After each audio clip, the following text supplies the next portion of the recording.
Hi everyone, and welcome to Tom's Manshed. Today's video is about fitting this. It's a BigTreeTech replacement motherboard for my Creality CR6 SE printer. Now, I'm still on the fence whether to fit this or not. I am going to fit it, obviously, or I wouldn't be doing this video. But I'm in two minds about it because the reason being, the very early ones of these printers that came out, I've read loads and loads, seen loads and loads of YouTube videos of the problems they had, catching fire and this, that and the other. As I explained in my other videos, mine seems to be a good one. It's got the replacement power switch, it clicks really well. But it has got the early motherboard, the 452 motherboard, which was replaced later with a 453 motherboard. And I'd read a lot of reports saying that, oh, if you've got the 452 motherboard, if it hasn't failed now, don't worry, it will do, and gloom and doom about it and everything. So I sent off a month ago. I've had the printer 2 months now. In that 2 months, it has worked almost non-stop. There's hardly been a day I haven't printed anything. I've printed absolutely tons. It's had hours and hours on multiple prints, some over 24 hours, and it hasn't missed a beat. And that's with the stock original board. I have replaced the fans for much quieter ones. That's one of the first jobs I did. If the link isn't up here, it'll be at the end. Check out that video. That is a really worthwhile upgrade because, as you'll know, the fans, particularly the motherboard fan and the power supply fan, are really, really loud. Replace them and it's like a different machine. It's fantastic. So I did that dead early on. I've also upgraded the firmware to the community firmware, version 5 community firmware. But again, check out one of my other videos for upgrading that firmware. But in all the reading and viewing I've done, like I said, a lot have said replace the motherboard with this one. Now this one has got a lot of extra, or a few extra features. You can alter the voltage to the stepper motors via firmware instead of potentiometers on the board. There's extra connections for Octoprint and stuff like that, which I've no plans on doing at the moment, but who knows, I won't never say never. I may do in the future, so this board will be handy for that. It's got a connection for their own screen. Again, I'm happy with the stock Creality screen, but who knows. So I sent off for this board expecting mine to fail. But like I say, I've had hours and hours and hours. I can't think how many, but well over 200 hours now printing. I've gone through at least a coil and a half of filament, maybe two coils. Like I say, it's never missed a beat on this existing motherboard. But like I say, I am going to replace it. I've got it now. I've always got the old one to fall back on if this ever goes wrong. So it's a shame to just have bought it and then never ever fit it. So what you get in the box is a little duck. They're cute, these sort of things, when you get a bag of sweets and you get a little plastic duck, but the novelty soon wears out, and I'd sooner them knock a few cents off the price. Again, a tiny short USB to standard USB to micro USB lead. I'm sure everybody has got hundreds of these lying around. It's a bit too short for normal use anyway, and again, leave that out.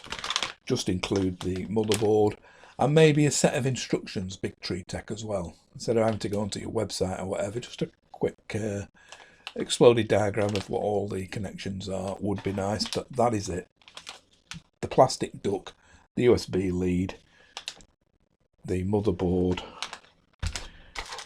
and the little heat sinks which you stick on top of the chips, the MOSFETs or whatever they are, after you've fitted the motherboard or whatever. I'll show you that.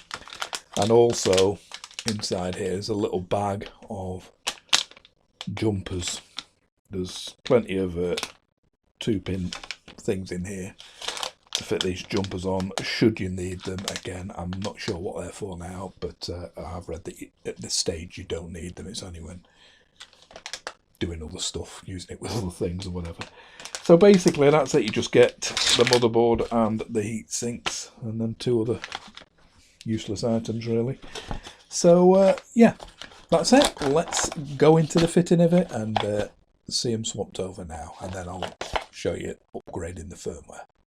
Okay, so here you can see I've taken the bottom off the case. As you see, mine is the plastic case I printed with the silent Noctua fans.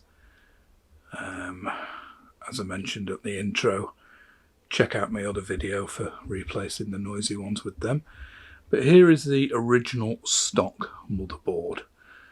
So I'm going to unplug this fan now and get this out of the way. And it may be worth, if you're doing this, marking some of the cables so you know which are which, so that when you swap it, you've got these tabs around here telling you which. That's like Z, so that's obviously to the Z stepper and stuff like that. But if you're in doubt, and you're best marking some of these cables. As you see, they are glued in with hot glue, so it's just going to be a matter of removing that with a little scalpel blade or something like that. And once I've got all these cables out, we'll start fitting the new one. Show you there, mine is the original upside down there, but V452 board, which, like I say, has run perfectly for the last 2 months, almost non-stop. So let's carry on and we'll take this one out and get the new one in.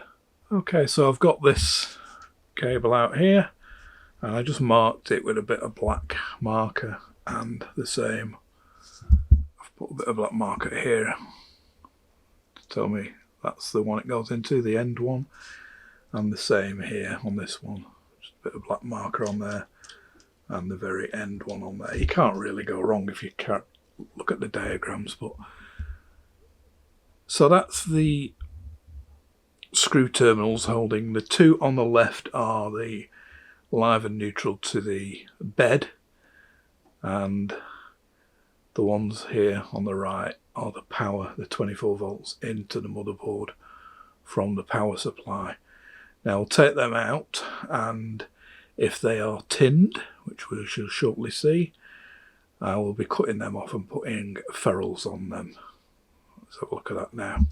So as you can see, I've got the wires out now. I've put little bits of sellotape on saying 24 volts in and bed, so that I don't get them mixed up later.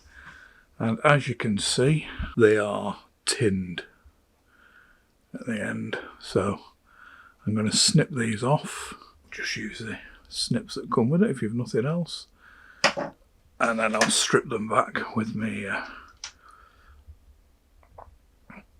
wire strippers and get them right back to bare cable, and then we'll put the crimps on.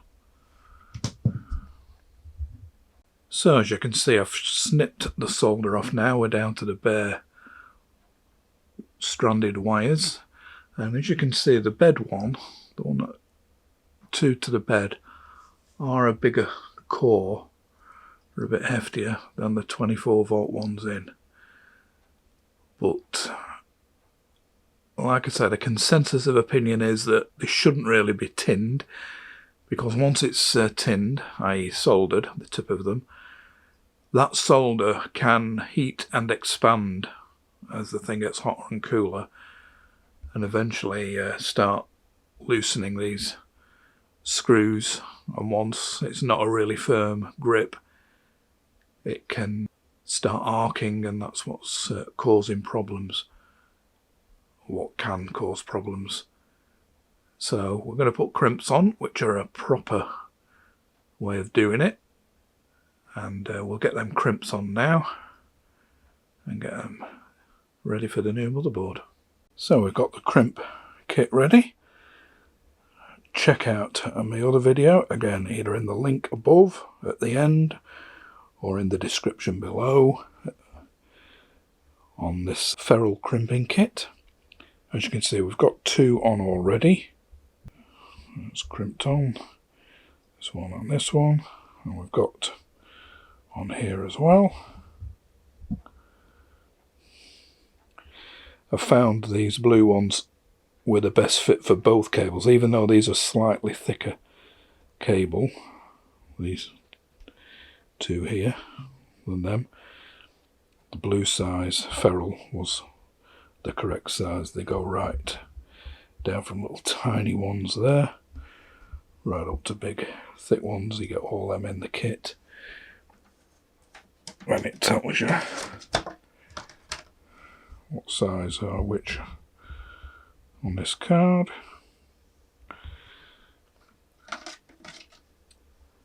And all you do, you just offer that over the ferrule, squeeze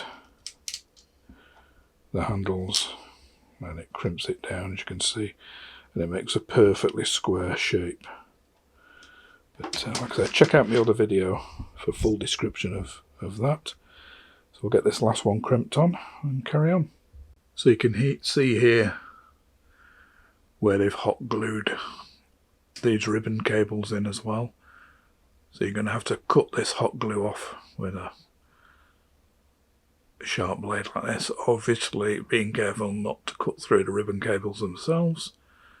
So once you've sliced all that hot glue off, you can just remove these 2, and the same up there in that corner, just the one left there, and the ones at the bottom. So basically just take photographs, mark any cables that you're unsure of where they go. Some will only go one way round. These 2 ribbon cables here are a different size. That top one is bigger than the bottom. But if you're anything unsure, as you can see, I've marked that with a bit of green on the top. So I know that is the top cable. And so on. So once you've got all them off, we're ready to take the motherboard out. Okay, so I've got those 2 ribbon cables off. That one of them, was an absolute pig. It's actually taken that bit off the motherboard, the cover, so I'll have to put that back on later, but I'll show you that in detail later. But I just thought I'd show you this. We've got these 3 down here to remove yet, and the one up there. All of them glued in. So as you can see, I've turned the tabs around. We've got Z2 and Z1. I believe either of them, they're obviously the 2 Z-axis stepper motors. I think they can both go around either way, but might as well put them back on the new motherboard the way they came off. The plug to the right there has got an extra wire. It's a larger plug, so you can't get that one mixed up. Right. Let's do these, and then we'll do this one up here as well. So as you can see, we've got all the cables out now. I did a tiny bit of damage to the motherboard here. You can see these little side bits of these sockets broke, but it's still usable if I want to use it again. But why Creality do you use so much glue, so much hot glue? Why use any hot glue? Could survive an earthquake, this thing. Anyway, it's just a matter now of taking these screws out here, one there, one there, one at the top here, and one over here, and we'll take the old motherboard out. So here's the 2 motherboards side by side before I put the new one in. This is the old stock one, Creality one. This is the BigTreeTech one. As you can see, along the bottom here, they're the same. Seem to be the same. This one, the BTT one, has got a 20 amp fuse. The stock Creality one has got a 15 amp fuse. It does say bed and 24 volts. whereas on the BigTreeTech there's nothing, so it would have been handy if they'd have put that there. I assume they're the same one. I will refer to the instructions first, obviously. Don't assume anything, but it'd be nice if they confirmed that they were the same way around. We've got same sockets on. On the BigTreeTech one, we've got a lot more sockets around here. I'm assuming for setting up Octoprint and that. I've no idea, but obviously more functional because them sockets aren't there on that one. On the stock one, the heat sinks on these, whatever they are, MOSFETs or whatever. Again, don't ask me. The heat sinks on these are glued on, but in the BigTreeTech one, you get them in a bag. You've got to stick them on. They've just got a thermal conductive tape on the bottom. I would have preferred it if they'd have been glued on.